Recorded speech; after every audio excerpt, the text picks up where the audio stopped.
We have obviously canceled the tournament. We did so for a variety of reasons, and we did it in consultation with a wide array of folks that whose opinions we respect and who we wanted to coordinate with.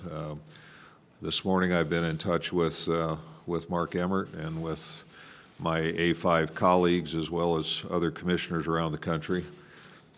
We've also been in almost constant contact with KU Med folks and public health folks in this area.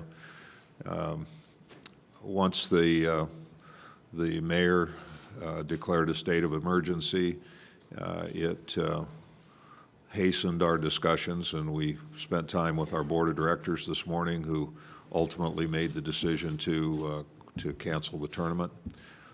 Hard to tell at this point whether there's going to be an NCAA tournament to play in, or if it'll look different than the March Madness we've come to know.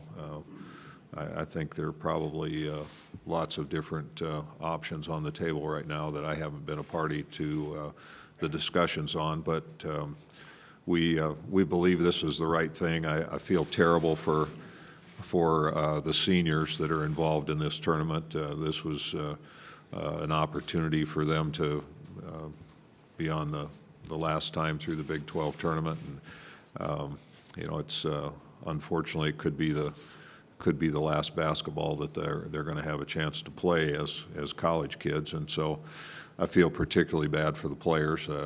We didn't hear from anybody that they didn't want to play or that the coaches didn't want to coach, but we just felt that in the interest of heeding the advice we were hearing and in being conservative with everybody's best health, that cancellation was the right outcome for both our men's and women's tournaments. And as you've noted, many of the others around the country have decided likewise. And I think in many ways we relied on one another and were able to extend the discussions we each had with our presidents and chancellors and athletic directors by sharing information among the five of us and as I said, some others outside as well. So it's disappointing. It's, as I said yesterday, it's heartbreaking. I think this is one of the really great sporting events in America, and this is a great city for it and a great venue for it. We were looking forward to being over at Municipal Auditorium, and it's just disappointing in so many ways, but I think it's emblematic of how our country will be responding to what is a very unusual set of circumstances. And so first and foremost, we're concerned about the health of our student athletes and coaches and everybody associated with the game. And so I feel good that we've made the right decision for the right reasons, but I also really have a sense of loss for the seniors and for you know, for the two teams that won games yesterday and had that dream of win and advance that you get in March.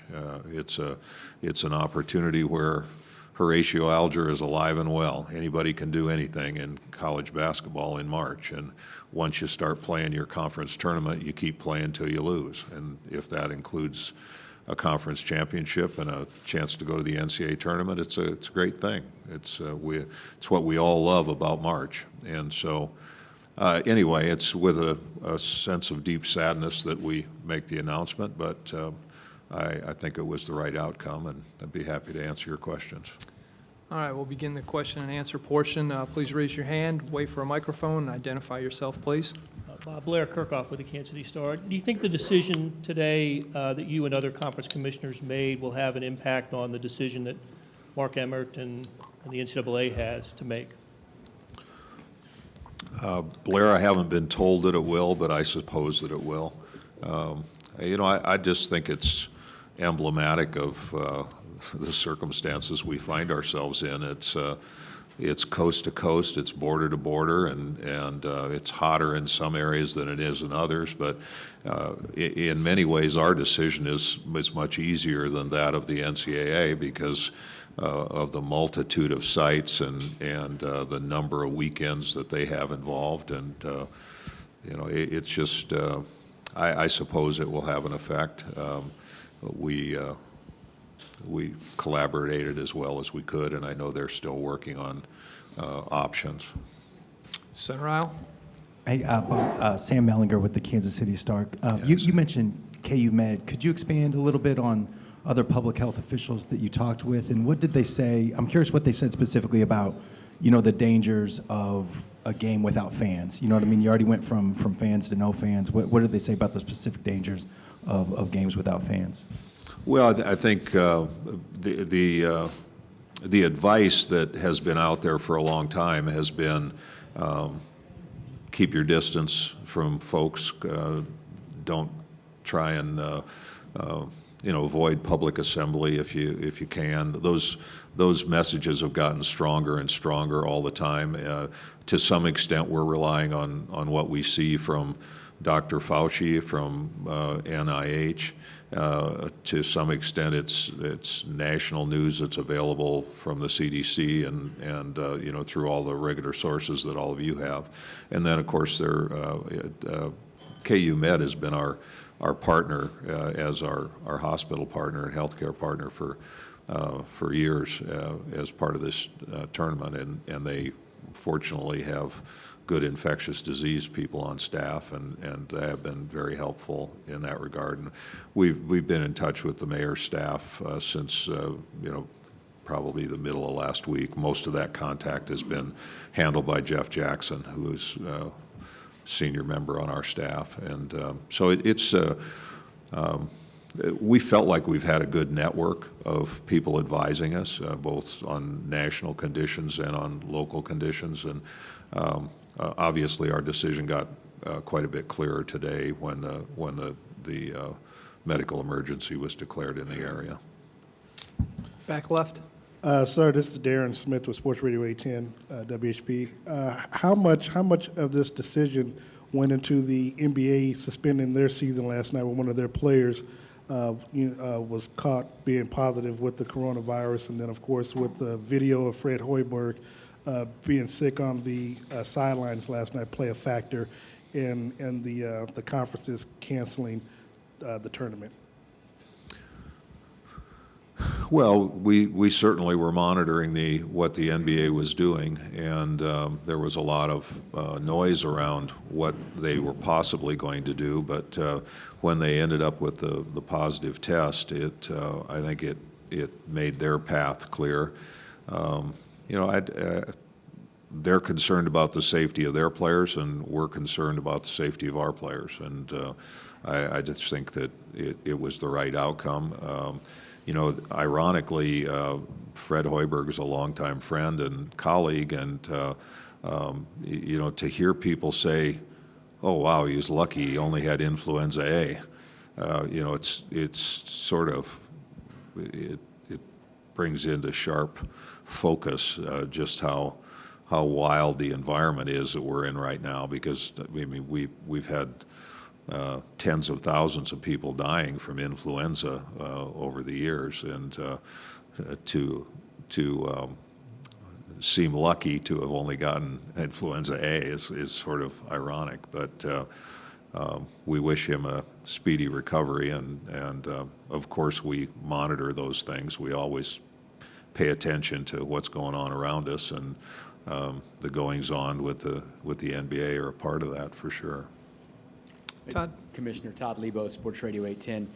Have you guys had anyone in your office or any of the member institutions, sports, athletic departments, that has tested positive, or is this a little more precautionary on your part as far as them playing? No, we've not had anybody test positive, and we haven't had any players or staff or anybody else test positive. But we know we can reduce the risk of those things occurring by having fewer interactions. And so the limited access was an attempt to have fewer interactions. But then, you're as much as you can try and control for the number of interactions inside a building, inside a public assembly facility, once the players go back to the hotel or once they go out to a meal, you're re-exposed to additional risk. And so, we're all going to be in the same boat, I think. We're all going to be exposed, and we're not going to know we've been exposed until after we begin to show symptoms, and sometimes that's days later. Drew? Drew Davison, Forest Star Telegram. Bob, is there going to be a conference-wide thing, you think, for baseball games and some of these other spring sports, or are you still let the individual institutions determine whether to host? Well, the 10 schools are each dealing with their own schedule issues, and by schedule I mean non-athletic schedules.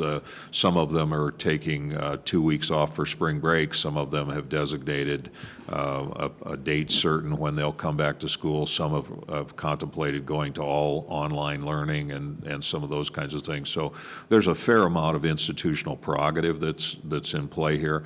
On the other hand, our athletic directors did act to to put in place limited access on all activities that if they host them, if they choose to host them, if they feel like they're in the right circumstance to host, they would do so on a limited access. We also have suspended all of our conference championship activities until the 15th of April, at which time we'll reassess and see what we have going. Specifically, that will cancel the gymnastics meet, which was scheduled for West Virginia and next week, and the equestrian event, which is the next week after that. So those two will both be canceled, and mid-April we'll take a reading of the circumstance and make decisions on the rest of the championships from there.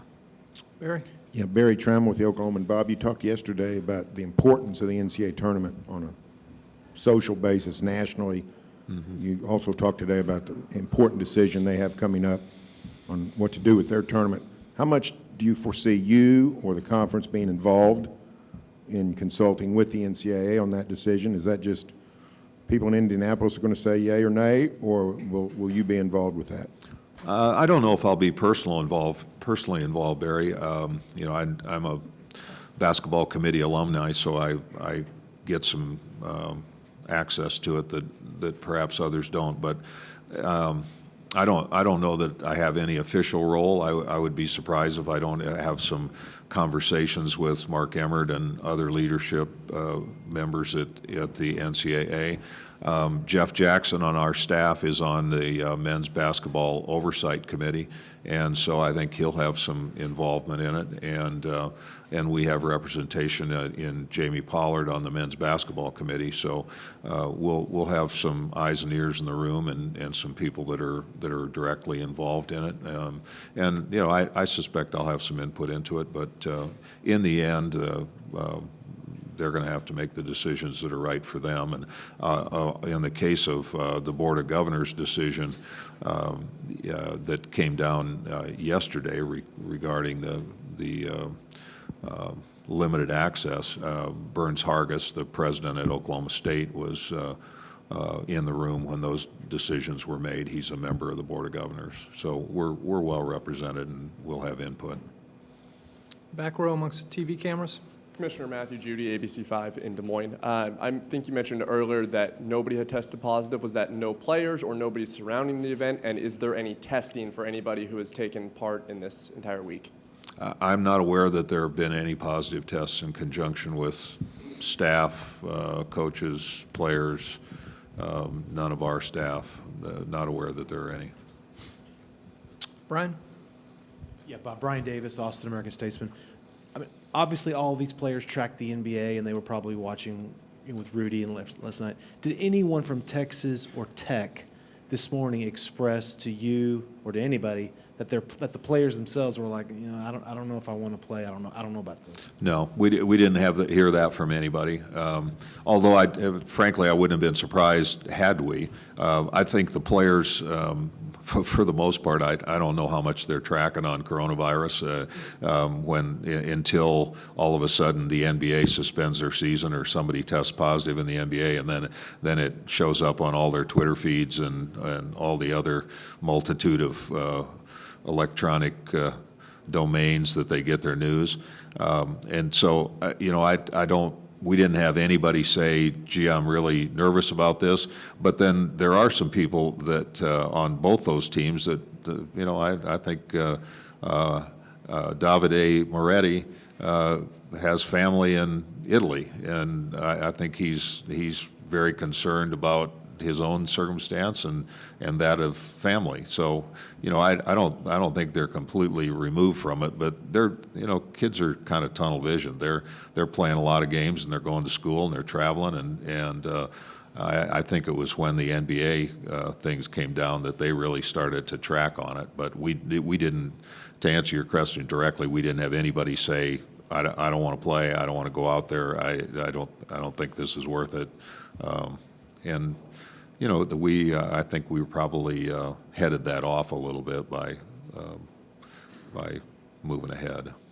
Sam? Yeah, Bob, Sam Mellinger again. Just to clarify on Todd's question, then a question just a couple seconds ago. You said there's no positive tests. Are you aware of has anybody been tested? Are there negative tests? I'm not aware that anybody's been tested. Okay. And the other one, you've been involved in this. Maybe there's not a hard deadline, but do you have a sense for when an NCAA decision would have to be made? I do not. I would just be guessing, Sam. I don't. I really don't know, and I don't want to speculate. I know they're actively working on it right now. Yeah, Bob, will the conference take any stance on recommendations or declarations on spring football practice?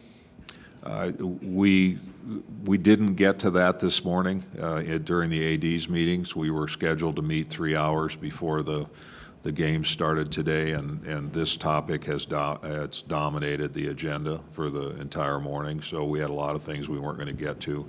I think we will reconvene and consider this matter. I think right now, and I don't know exactly, and I don't know that I have anybody in the room that can tell me. I know there are some that are considering not holding spring football. There are others who are trying to figure out the logistics of actually having spring football, and we may adopt a conference-wide policy on it, but our athletics directors haven't considered the matter just yet. Chuck? Bob, what was the discussions like, and I guess just the tone and feeling in the room with the ADs as you were going over it this morning?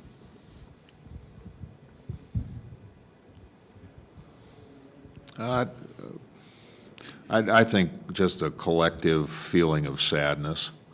I mean, everybody gets jazzed up for this tournament. It's a great sporting event, and last night was disappointing in a lot of ways because on a typical Wednesday night, we draw crowds at this tournament that are unlike any preliminary round games anywhere. I mean, we would have 14,000 tickets sold and 12,000 people in the stands most years, and it was sparse last night, and I attribute a lot of that to the circumstances. And so I think there was just a general feeling of sadness that it wasn't going to happen, and the energy wasn't going to be there. And then there are the practical aspects of it. We'll need to work with our television partners on adjusting our rights fees as a result of not being able to deliver the tournament games, and then we will be refunding the ticket sales, and so it has some fairly substantial financial components to it. Anything else? Thank you all. Thank you very much. Please be mindful that the media